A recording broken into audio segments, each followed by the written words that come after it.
Hi everyone, in this quick tutorial, I'll show you how to create an email group in Gmail in just a few simple steps. An email group, or group email, is super convenient. It lets you send one email to multiple people at once. First, open Gmail and go to the top right corner. Click the Google Apps icon. Scroll down and select Contacts. Now, at the top left, click Create Contact to add the people you want to include in your email group.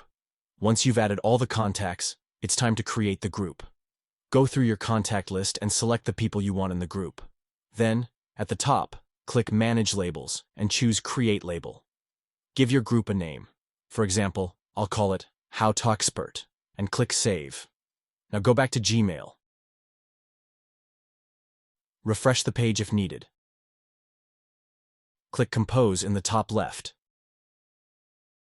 In the To field, type the name of the label you just created, in this case, How to Expert. You'll see all the members in the group appear automatically, and that's it. You've successfully created an email group in Gmail. If this video helped, like the video and subscribe to the channel for more quick tech tips. See you in the next video.